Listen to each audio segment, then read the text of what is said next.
हम्म, पिछले क्लास में पार्ट 1 पढ़ाए थे, रिवीजन, रिलेशन एंड फंक्शन। तो अभी पार्ट 2, इसको अभी पार्ट 2 कर रहा हूं मैं। कोई स्टूडेंट्स मेरे को रिक्वेस्ट किया है, जो रिलेशन का थोड़ा सा कंसेप्ट बता दीजिए। तो हम बोला ठीक है, कोई दिक्कत नहीं है, तो बता देता हूँ। अभी जैसे कि मान लीजिए आप लोग का क्लास 12 में तो यही है, इक्विवेलेंस रिलेशन। इक्विवेलेंस रिलेशन तो क्या क्या चीज आता है इक्विवेलेंस रिलेशन में?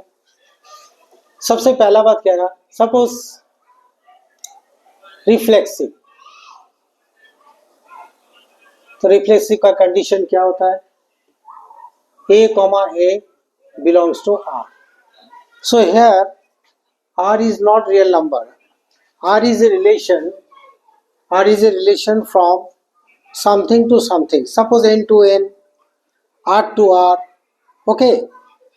और कोई बुक में ऐसे भी लिखा रहता है A is related to A. माने A is related to itself. That is called reflexive relation.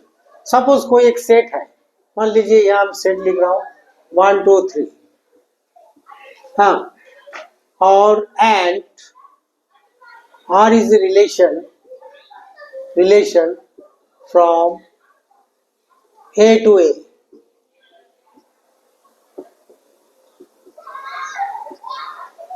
तो A to A का मतलब होता है A into A। तो यहां पर फॉर एग्जाम्पल मैं इसको R1 ले रहा हूं, क्यों? क्योंकि ना यहाँ पर R is a relation from A to A माने सारा चीज आएगा। तो मैं इसको R1 ले लेते हैं, where R1 equal to 1 1 2 2 3 3। ये हो गया आपका reflexive relation. This is called as only reflexive relation और identity relation. This is also called as identity relation. But identity relation is a reflexive, but reflexive relation is not identity.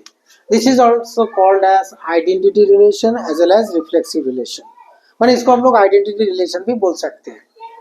मगर reflexive relation के अंदर में ये जो है, देखिए यहाँ सेट में जो जो एलिमेंट्स है, सारा एलिमेंट का इक्वल पेयर्स होना चाहिए, अदरवाइज रिफ्लेक्सिव रिलेशन होगा। जैसे कि मान लीजिए R1, आप अगर इसको लिखेंगे 1 1 और 2 2 लिखेंगे, दिस इज नॉट रिफ्लेक्सिव। ये नहीं होगा, क्योंकि ना एलिमेंट्स में आपका 1 2 3 है, तो 1 1 2 2 3 3 होना जरूरी है। Is that clear? अभी देखिए सिमेट्रिक रिलेशन। सिमेट्रिक रिलेशन क्या होता है? Symmetric, suppose A, B, A के साथ B का रिलेशन है, तो दैट इंप्लाइज B के साथ A का रिलेशन है। एक्चुअली क्या होता है, देखिए A is related to B, हाँ, you have to show whether B is related to A or not. तो A is related to B, तो B is related to A. If this condition satisfies, then the relation is symmetric. For example, मैं A2 लेता हूँ, मान लीजिए R2 ले रहा हूँ, 2 3, there should be 3 2। मैंने एक 2 ले रहे हैं, हम एग्जाम्पल लेके बता रहे हैं। मैंने 2 के साथ 3 का रिलेशन है, तो 3 के साथ 2 का कुछ रिलेशन है, ऐसा है। ट्रांजिटिव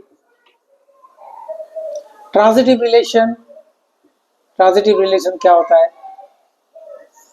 मतलब A, B belongs to R and another pair B, C belongs to R। देखिए मैं यहाँ पर A के साथ B का रिलेशन है, B के साथ C का अगर रिलेशन होगा, तो there must be A, C belongs to R। मतलब A is related to B, A is related to B and B is related to C, then A is also related to C. If this satisfies, then relation is transitive. If the three conditions satisfy, if three, if three conditions satisfy, then relation is an equivalence relation. अभी मैं इसका example नहीं लिखे, ठीक है, हम लिखते एक तो 2,3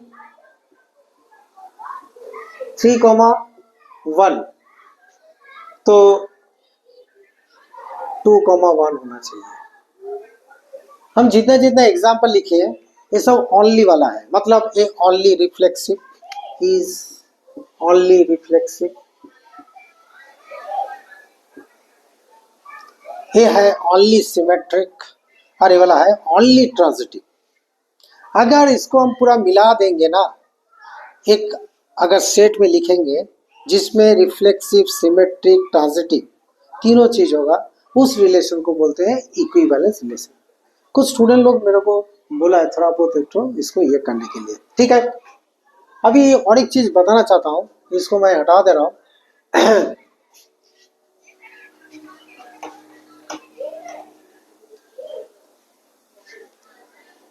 जैसे कि suppose R is a relation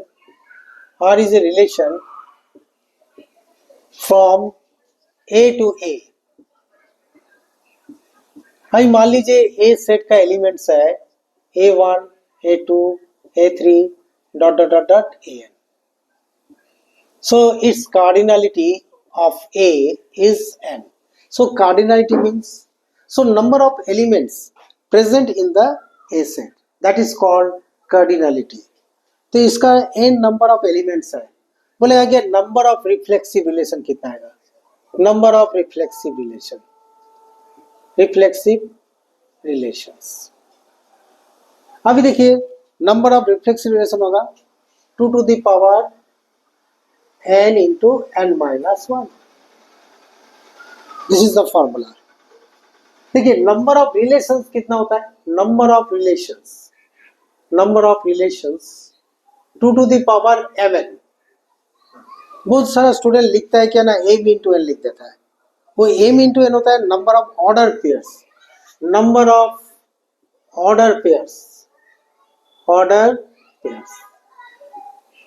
होता है m into n, और number of relations 2 to the power mn। जैसे कि आप लोग क्लास 11 में पावर सेट पढ़े थे, कोई एक सेट का एलिमेंट्स दिया हुआ है, उसका पावर सेट कितना आएगा, तो आप लोग पढ़े थे 2 to the power n। तो यहाँ पर वही चीज है, power set of, this is called as power set of A to B, मतलब A into B, A to B means A to B। So number of order pairs m into n, number of relation 2 to the power mn। अभी number of reflexive relation, number of symmetric relations, ये सब MCQ question में आ सकता है, 2 to the power n into n plus 1 by 2। अगर मैं formula जो लिखे, अगर आपको कुछ डाउट रहेगा तो आप व्हाट्सएप में मैसेज कर सकते हैं, या तो वहाँ पर कमेंट दे सकते हैं आपको अगर लगेगा। तो ये सब चीज़ कुछ स्टूडेंट मेरे को बोला था कि सर कितना नंबर ऑफ रिफ्लेक्सिव रिलेशन आ सकता है, नंबर ऑफ सिमेट्रिक, क्योंकि ये सब MCQ क्वेश्चन हो सकता है।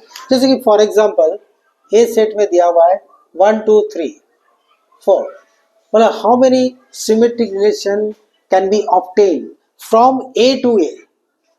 सो how to, so number of symmetric relations, so how many is cardinalities, that is 4, so that is 2 to the power 4, sorry थोड़ा सा गलती लिख दिए, 2 to the power 4 into 4 plus 1 by 2, 2 to the 4, so that means 2 to the power 10, so 1024, here it is। So number of symmetric relation. अगर आपको पूछेगा क्या number of relations कितना आएगा, number of relations 2 to the power 4 into 4, because so relation from A to A means A into A, तो that means m कितना 4 है, n भी 4 है, तो 2 to the power 16. Here it is. This is number of relations. ये सब चीज मेरे को स्टूडेंट ये किया था तो उसी हिसाब से हम पढ़ा दिए. So this is actually this is going on part 2. So now next सबसे क्या होता है ना, देखिए ना, एग्जाम में जो बोर्ड क्वेश्चन आता है स्पेशली इस चैप्टर से, how to show this relation given relation is an equivalence और नॉट. ओके, आपको चेक करना है whether it is reflexive, symmetric और ट्रांजिटिव, वेदर है कि नहीं है. तो पिछले क्लास में एक क्वेश्चन हम कराए थे. अभी मैं और 2 क्वेश्चन कर रहा हूँ, उसके बाद फंक्शन में जाऊंगा. हाँ, जैसे कि मान लो सो दैट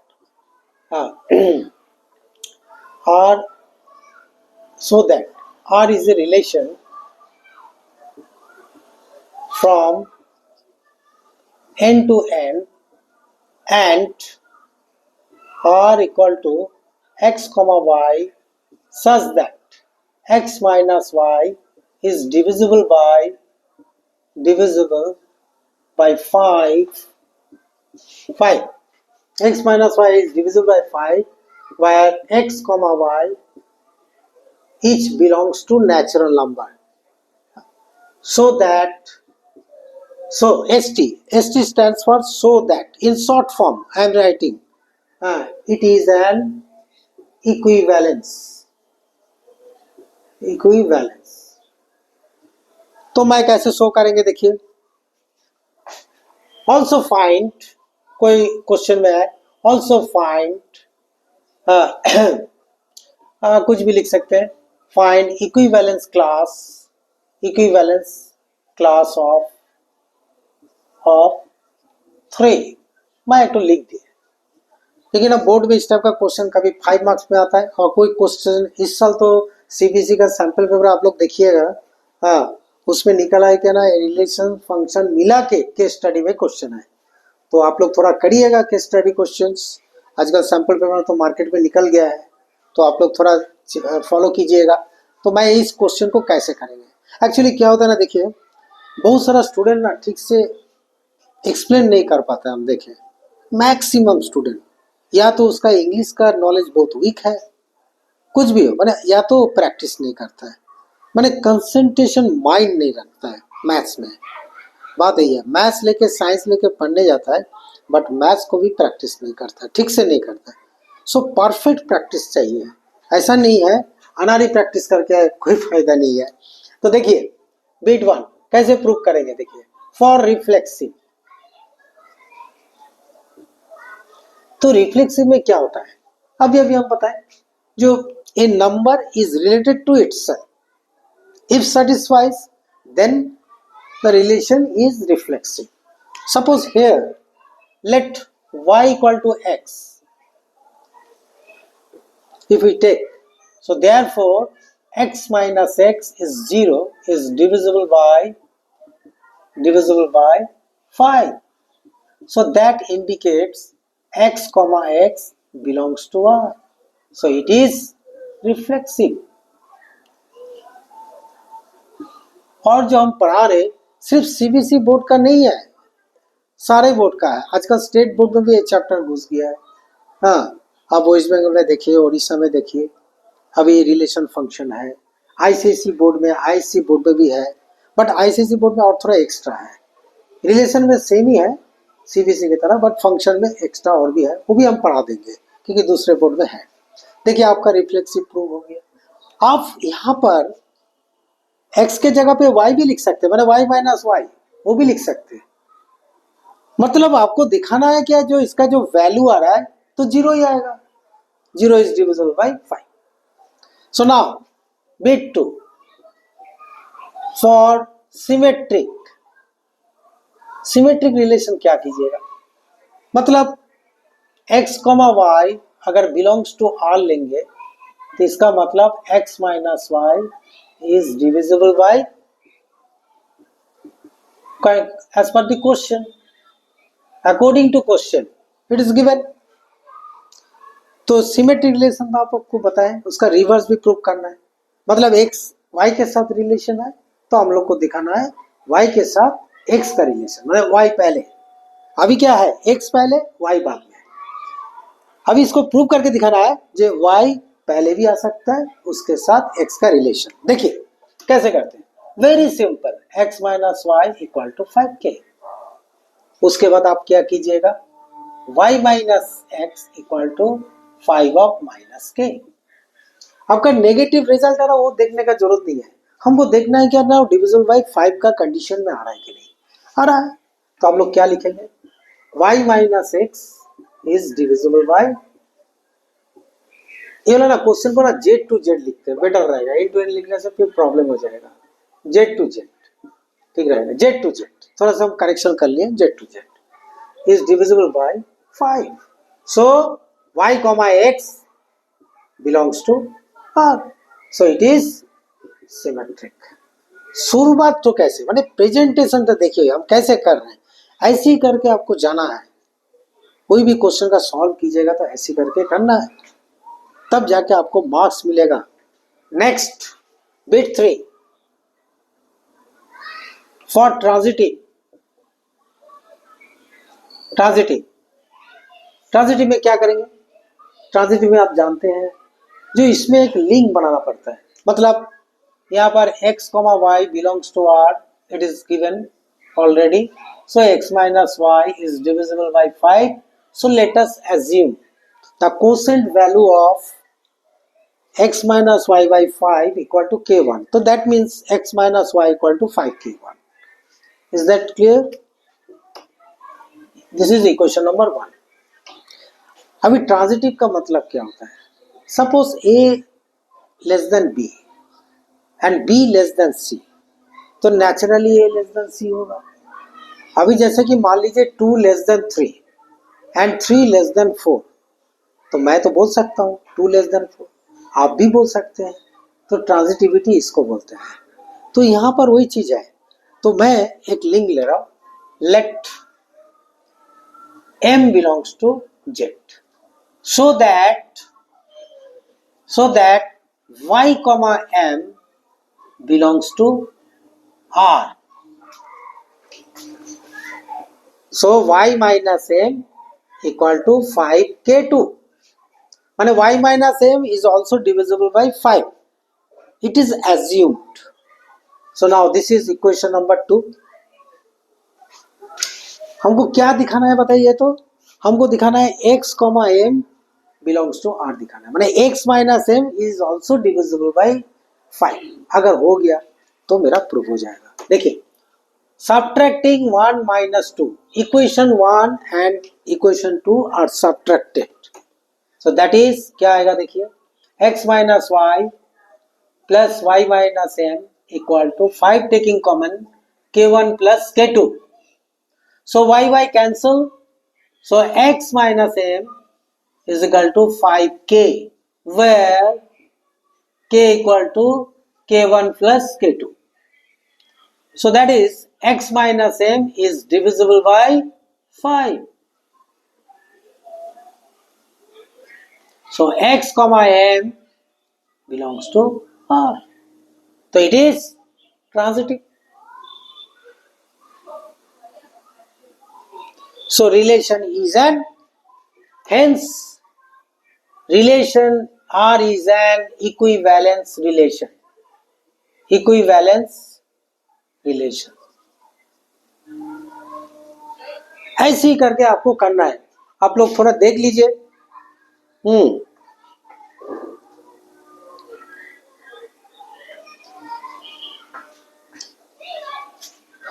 मैंने सबसे मेन किया है ना, देखिए प्रेजेंटेशन बहुत जरूरी है। बहुत सारा स्टूडेंट को हम देखते हैं बोर्ड में, तो इतना साल से हम कॉपी देखे, उसमें मेरे को लगा 20% कॉपी सही है, मैंने सही लिखता है, बाकी जो है स्टूडेंट्स इधर उधर ठीक से नहीं लिख पाता है।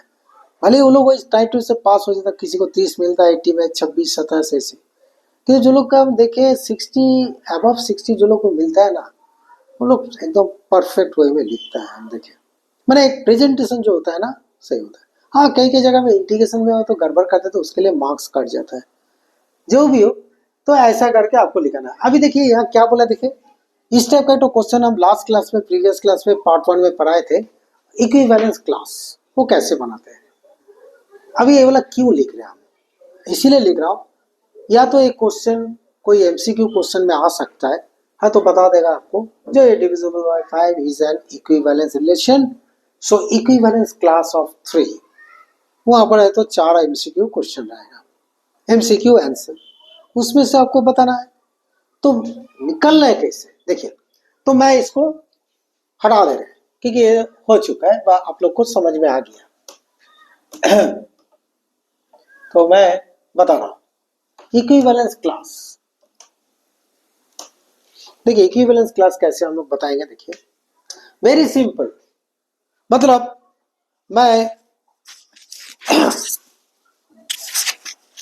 मैं इसको ले रहा हूं, let y equal to 3, so therefore x minus 3 equal to 5k, okay.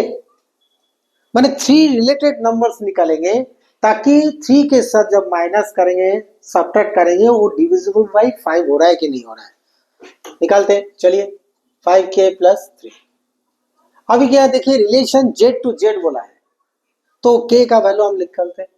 पहले k का वैल्यू 0 सब्स्टिट्यूट करते हैं, यहाँ पर x का वैल्यू 3 आ रहा है, k का वैल्यू 1 सब्स्टिट्यूट करेंगे, x का वैल्यू 8 होगा, k का वैल्यू -1 सब्स्टिट्यूट करेंगे, x का वैल्यू -2, k का वैल्यू 2 सब्स्टिट्यूट करेंगे तो x का वैल्यू होगा 13, k का वैल्यू -2 सब्स्टिट्यूट करेंगे तो x का वैल्यू कितना आएगा -7। ऐसे ही करके चलते रहेगा क्योंकि यहाँ टाइम माने कोई सेट पूरा फिक्स नहीं है, इनफाइनाइट सेट है, z जो इंटीजर्स है तो इनफाइनाइट, तो इसीलिए हम लोग क्या लिखेंगे, equivalence class 3 is equal to, देखिए सेट में क्या क्या लिखे देंगे, x का जो वैल्यू आया, क्या क्या आया रिलेटेड वैल्यू, देखिए यहाँ पर डॉट डॉट डॉट डॉट लिखेंगे, -7 -2, फिर उसके बाद क्या कौन सा नंबर लिखेंगे 3, उसके बाद 8, उसके बाद 13, डॉट डॉट डॉट डॉट, मतलब यहाँ नेगेटिव इन्फिनिटी है, यहाँ से ऐसे।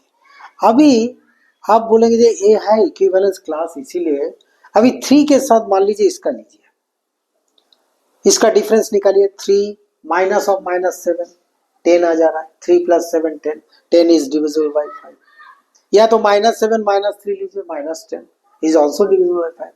तो 3 के साथ सारा नंबर आप ये कीजिएगा, डिफरेंस निकालिएगा, तो आपका देखिएगा कि जो गिवन रिलेशन जो दिया हुआ है डिविजिबल बाय 5 वो निकल जाएगा, इसी को बोलते हैं इक्विवेलेंस क्लास।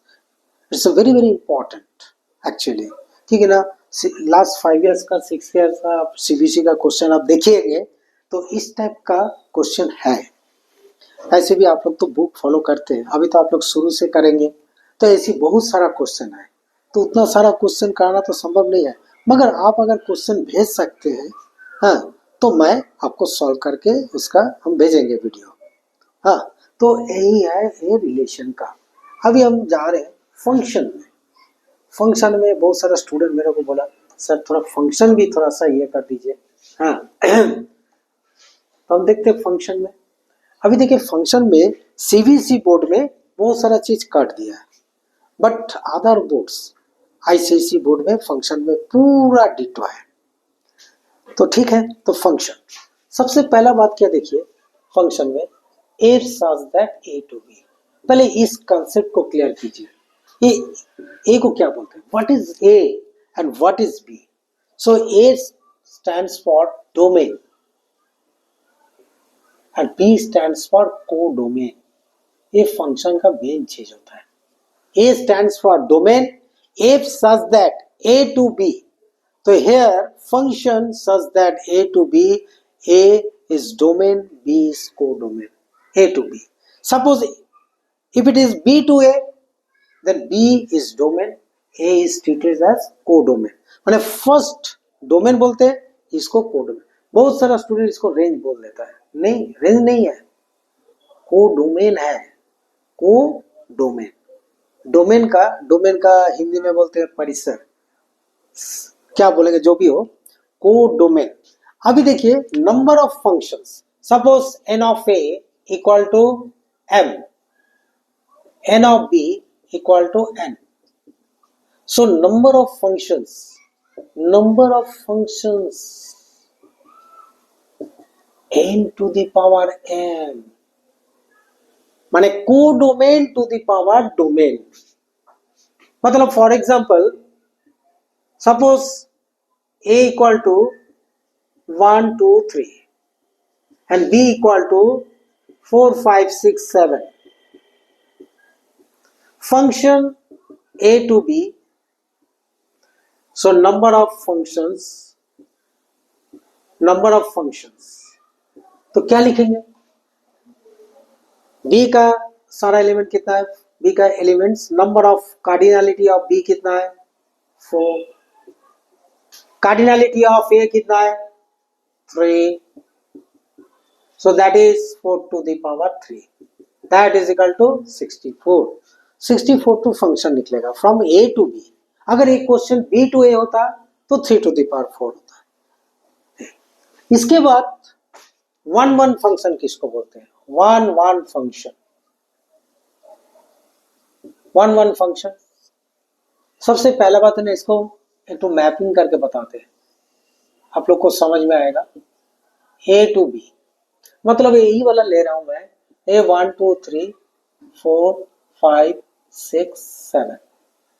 तो 1 फंक्शन मतलब 1 4 2 5 3 6. This is called 1 into function. Actually 1 into मतलब रेंज सबसेट को डोमेन. यहां पर एक्चुअली यहां पर range subset equal to codomain होता है. इक्वल टू भी हो सकता है, अभी इक्वल टू के बारे में डिस्कशन करेंगे हम बाद में आके. तो इसका अगर बोलेगा नंबर ऑफ 1 फंक्शन कितना आएगा? Number of 1 function, number of 1 function. देखिए फॉर्मूला क्या है? a टू b मतलब हम लोग लिखेंगे क्या? Number of 1 function npm. Always n greater than m, माने m less than n from a to b है. तो यहां पर परमुटेशन लिखे, कोई कोई बुक में आप देखिएगा कॉम्बिनेशन में भी लिखा हुआ है, और ऐसे भी लिख सकते हैं आप NCM इंटू m फैक्टोरियल, ये भी लिख सकते हैं. दोनों एक ही है, सेम ही आएगा आपका रिजल्ट. जैसे कि यहां पर देखिए गिवन वाला क्या लिखेंगे, देखिए 4p3. देखिए a 3 है, b 4 है, तो आपका कितना आएगा? 4 factorial bye 1 factorial, that is 24. मतलब 4 इंटू 3 इंटू 2 इंटू 1 बाई 1, तो 24. तो आप लोग जानते हैं npm का मतलब क्या है? npr क्या फॉर्मूला होता है? n factorial by n minus r factorial. और ncr का फॉर्मूला क्या होता है? n factorial by r factorial n minus r factorial. अब देखिए NCM इंटू m फैक्टोरियल लिख रहा हूं, इसका मतलब यही हो रहा है, फाइनली ये वाला ही आ जाएगा, जैसे कि NCR. ठीक है, तो आप अगर इसको लिखेंगे और 4C3 इंटू 3 फैक्टोरियल, देखिए सेम रिजल्ट आएगा आपका. कितना आएगा? देखिए 4 factorial by 3 factorial into 1 factorial into 3 factorial. कट गया, तो फाइनली कितना आ रहा है? 24. Is that clear? तो number of 1 function very very important, ये सब एमसीक्यू क्वेश्चन में आएगा. हाँ 2021 ना 22 में तो एमसीक्यू क्वेश्चन में आया था. हाँ नंबर ऑफ 1 फंक्शन. चलिए इसको मैं हटा दे रहा हूँ. अभी 1 फंक्शन में चेक कैसे करते हैं? How to check 1 function, how to check 1 function, how to check 1 function, how to check 1 function. तो इसका चेकिंग प्रोसेस है, लेट मान लीजिए फंक्शन a टू b है, x1 x2 is belongs to a. ये लोग बहुत सारा स्टूडेंट लिखता नहीं है, माने x1 and x2 are two arbitrary values belonging to the domain of the function. First here domain of the function is a. उसके बाद next f of x1 equal to f of x2.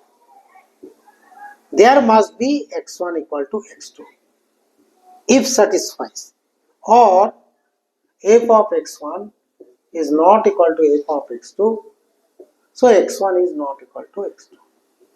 मतलब not equal to अगर लेंगे तो not equal to में result आएगा, equal to लेंगे तो इक्वल टू में रिजल्ट आएगा, तब जाके हम बोल सकते हैं वन वन फंक्शन।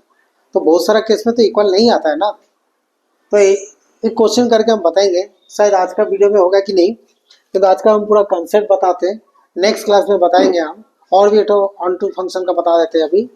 तो ये आपका चला गया वन वन फंक्शन। अभी नेक्स्ट आ रहा हूँ ऑन टू फंक्शन। इसके बाद ये फंक्शन हो जाने के बाद दो तीन तो जेईई मेंस का क्वेश्चन भी करेंगे, वो भी आपका वीडियो हम भेजेंगे, क्योंकि ना जनवरी में आपका जेईई मेंस है, उसका भी भेजेंगे। देखिए मैं तो कोशिश कर रहा हूँ ताकि आप लोग को समझ में आए। कुछ भी अगर आपका दिक्कत होगा तो आप मेरे को मैसेज कर सकते हैं, व क्वेश्चन भी भेज सकते हैं, हम करके आपको बता देंगे। Next onto function. Onto function, अभी ऑन टू फंक्शन क्या है? ऑन टू फंक्शन में कंडीशन होता है रेंज इक्वल टू कोडोमेन। मतलब इसका मैपिंग से समझा दे रहे हैं। ये वाला ए टू बी, मान लीजिए वाला ए बी सी और यहाँ पर डी ई ले लो, this is called onto function. Range equal to codomain. अभी आप बोलेंगे जो वन वन फंक्शन में भी तो रेंज, सबसेट और इक्वल टू कोडोमेन, वहां पर इक्वल टू का भी मेंशन किए, किंतु वहां पर और यहाँ पर पहले अंतर क्या हो रहा है? अंतर क्या हो रहा है आएंगे, अंतर तो क्या होता है। अभी देखिए ये तो डोमेन है, इसको ना हम लोग बोल सकते हैं many one onto function. अभी जैसे कि मैं और एक मैपिंग कर रहा हूं, बहुत सारा बच्चा बोल देता है ये भी ऑन टू फंक्शन है, हम बोलते नहीं। अभी हम बोलेंगे क्यों नहीं? बच्चा बोलता है ये भी तो मेनी वन है, but this is not onto, क्योंकि ऑन टू का कंडीशन क्या है? Range equal to codomain. B का कोडोमेन है डीई, उसका फंक्शन का रेंज क्या है? डीई। इसीलिए बोला मेनी वन ऑन टू, तो ये बोला क्या बोलेंगे? Many one into function. ये फंक्शन है but not onto, many one into. अभी अगर number of onto function हमको दिखाना, देखिए एक बार देख लीजिए number of onto functions कैसे निकालेंगे, ठीक है ना। Number of onto function, number of onto function में आप यहां का देखिए अच्छा से करते हैं। अगर सेट ए टू बी होगा function, so number of onto functions n to the power m minus, formula को देखिए nc1 n minus one to the power m, M है capital M, plus nc2 n minus two to the power m minus dot dot dot dot, ऐसे ही चलते रहेगा। हाँ, अगर मान लीजिए if n of a equal to m है और n of b equal to 2, इस टाइप का क्वेश्चन, पर्टिकुलरली इस टाइप का question, function a to b, तब number of onto function होगा, number of onto functions 2 to the power m minus 2, 2 to the power m minus 2। आप इस formula से भी निकल सकते, यही आएगा आंसर, ठीक है ना। यहां पर देखिए n2 है 2 टू द पावर m, देखिए फॉर्मूला देखिए 2 to the power m minus nc1 माने 2c1, 2 minus 1 whole to the power m, तो 2c1 इज 2, तो 2 minus 1 1 to the power m, तो दैट इज ए 1 हो गया, तो मैंने 2 to the power m minus 2 आया, इसके बाद तो 0 हो जाएगा ना, 2 माइनस 2, समझ गए ना। अच्छा, how to check onto function, how to check onto function, how to check onto function, how to check on to function, how to check on to function, how to check on to function. So let y equal to fx, y equal to fx आप लेंगे function में, आपको क्या करना है, x reduce x in terms of y, उसके बाद find range, find range and then check range equal to codomain or not, माने रेंज इक्वल टू कोडोमेन होगा तभी जाके हम लोग बोलेंगे ऑन टू फंक्शन, ठीक है ना। तो अगर आप बोलेंगे तो एक तो क्वेश्चन करते हैं, अपना मन से तो क्वेश्चन लेते हैं, ऑन टू फंक्शन कैसे चेक करेंगे। देखिए मैं एक तो क्वेश्चन लिख रहा हूं, एक तो इजी वाला ही क्वेश्चन लिख रहा हूं अभी फिलहाल के लिए।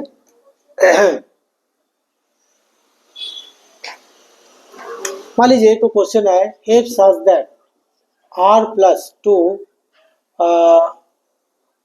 -4 कॉमा इंफिनिटी, मैं लिख रहा हूँ क्वेश्चन फिलहाल के लिए, f x is equal to square root of x square plus 4, ठीक है, ये लो क्वेश्चन है। मैं एक काम करते हैं, एक्स स्क्वायर -4 ही ले लेते हैं, ठीक रहेगा, तो यहाँ +4, ओके। तो ये डोमेन ठीक से नहीं हुआ तो इसीलिए यहाँ पर हम लोग क्या करेंगे, इसको प्लस ही ले लेते हैं, ठीक रहेगा, r प्लस में वही ठीक होगा, माइनस होने से प्लस ही होगा, ठीक है ना। r पॉजिटिव में देखिए आप 0 लेंगे तो 2 आएगा, 1 लेंगे तो पॉजिटिव ही आ रहा है, तो ये ठीक ले लिए हम। तो ये है आपका डोमेन, ये है आपका कोडोमेन है। तो बोला so that check whether f is bijective or not,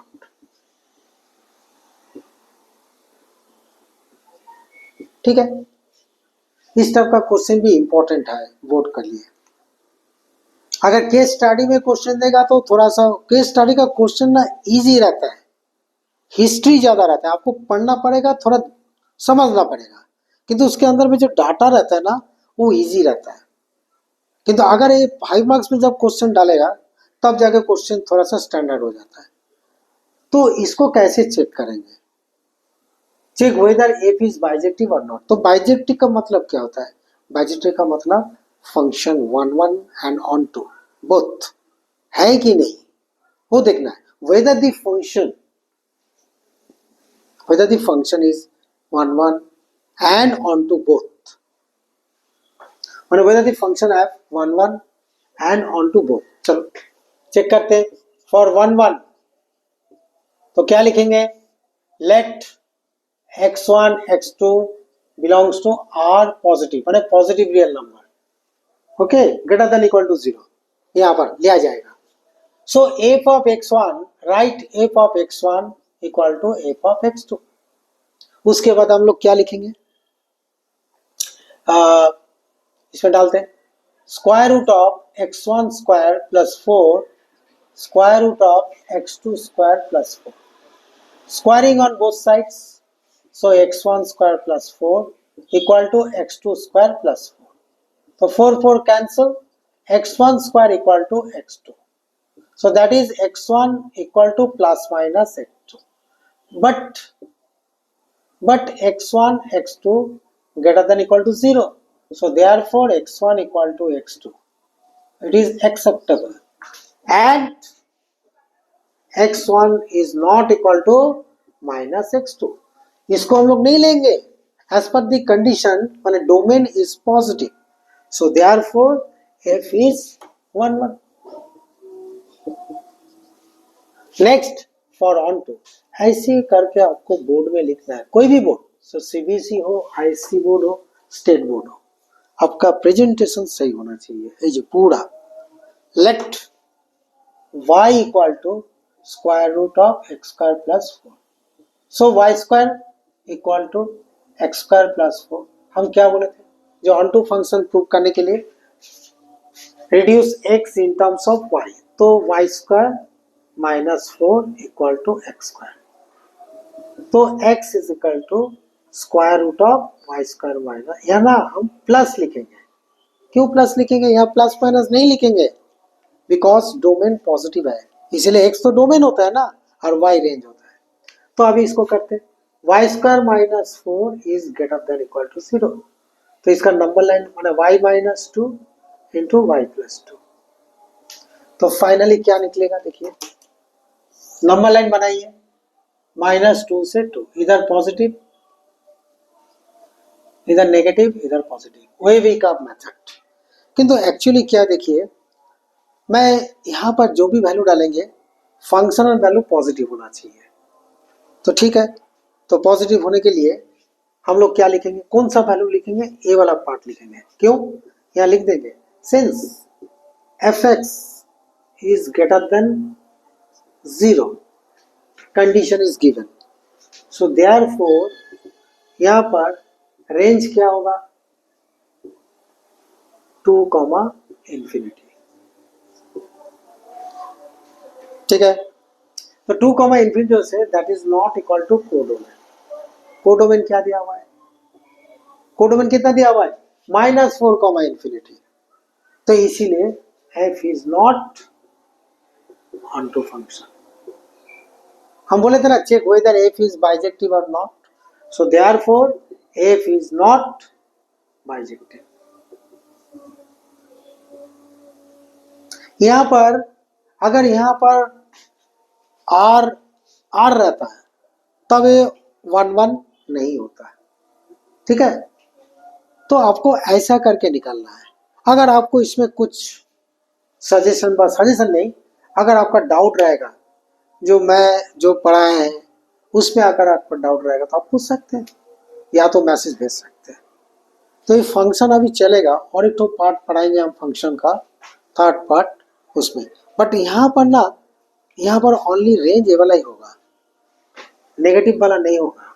मैंने यहाँ से इतना तक नहीं जाएगा, -2 से नहीं जाएगा। यहाँ जहाँ भी निकलेंगे एक्स का जो भी वैल्यू आएगा यहाँ पॉजिटिव दिया गया है। ठीक है ना, तो अभी अगर आप बोलेंगे जो मैथ सही है ना गलत, आप बोलेंगे जो नहीं कोडोमेन में तो -4 से इंफिनिटी दिया हुआ है, ये भी बोल सकते हैं। तो हम बोलेंगे हाँ वो भी बात है, वो भी आपका बात ठीक है। तो इसीलिए हम लोग रेंज क्या लिखेंगे तब, तो आपके बात से मैं भी ये कर रहा हूँ -इंफिनिटी, -2, यही लिखना है range, but that is not equal to codomain. यहाँ एक तो स्टूडेंट बैठा है, वो लोग बोल रहा है सर जो ठीक है ना कोडोमेन में नेगेटिव से इंफिनिटी है। कभी कभी जांच करने के लिए हम करते हैं ऐसा। हाँ क्योंकि ना मैं तो पूरा कंप्लीट तो नहीं किया अभी तक, अभी मैं कंप्लीट किया रेंज। अभी रेंज को हम लिखे नेगेटिव भी लिखे, क्यों लिखे ना, क्योंकि ना कोडोमेन में ना -4, इंफिनिटी है, इसलिए इसको हम हटा देते हैं। इसलिए फंक्शनल जो वैल्यू आएगा, क्योंकि यहाँ से जो वैल्यू निकलेगा तो प्लस माइनस होके निकलेगा। अगर कोडोमेन में 4, इंफिनिटी रहता है या तो 1, इंफिनिटी रहता है तब हम नहीं लिखते वाला पार्ट, तब खाली पॉजिटिव वाला लिखते हैं, यही है। बट यहाँ पर देखिए रेंज के साथ कोडोमेन का बराबर नहीं हुआ है, माने range is not equal to codomain, so function is not onto, it is only one function, so function is not bijective. तो इस टाइप का क्वेश्चन और भी है, नेक्स्ट एपिसोड में पार्ट 3 में मैं आऊंगा। तो आज के लिए इतना ही है। Okay, good night to all of you.